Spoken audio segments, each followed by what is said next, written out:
Para pejuang dalam negeri. Sepenggal kisah dan memori memperingati Hari Merdeka Bangsa dengan keadaan Ibu Pertiwi diserang pandemi. Maret 2020, wabah penyakit dari negeri seberang menyerang. Tapi dianggap enteng dengan bangga diri seolah punya benteng kokoh, melainkan hanyalah angkuh tak henti. Waktu demi waktu, berganti tahun dalam suasana dilema mengatasi pandemi.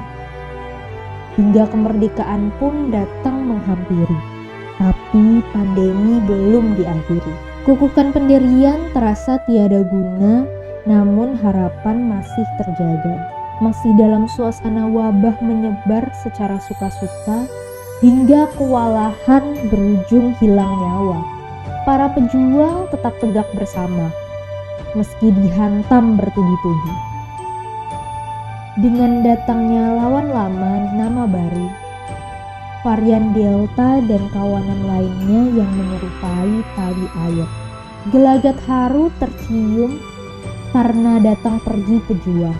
Semoga hari kemerdekaan tidak hanya mengenang jasa pahlawan, namun perjuangan mereka terpatri dalam darah anak bangsa.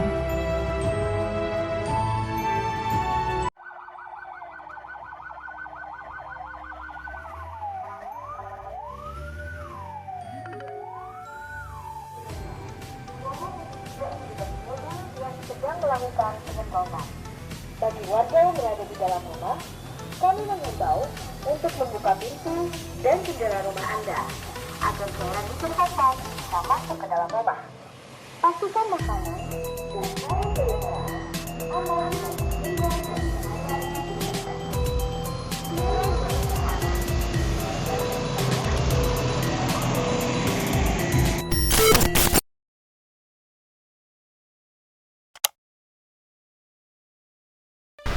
Proklamasi telah digaungkan, tanda kemerdekaan didapatkan.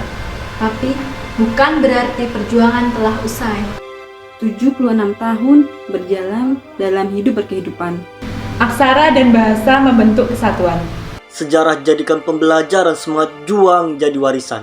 Perlawanan demi perlawanan, Demi kokohnya persatuan. Agar tidak bercerai-berai dalam hiruk-pikuk masalah. Pandemi menguji kekompakan agar kita tidak jatuh dalam permainan tirani. Nyanyian 17 Agustus dilantunkan, Perjuangan disatukan. Mengisi kehidupan dalam ika kebinekaan. Saya Ima dari tim riset podcast Merapi. saya Petrus dari tim research podcast Merapi. Saya Hana dari tim riset podcast Merapi. Saya Vida dari tim naskah podcast Merapi. Saya Sasha dari Divisi Planner and Creative Team Podcast Merapi. Saya Hoir dari Public Relation Team Podcast Merapi. Saya Maman dari tim produksi dan media podcast Merapi. Saya Setara, pimpinan produksi sekaligus tim produksi dan media podcast Merapi, mengucapkan Dirgahayu kemerdekaan Indonesia.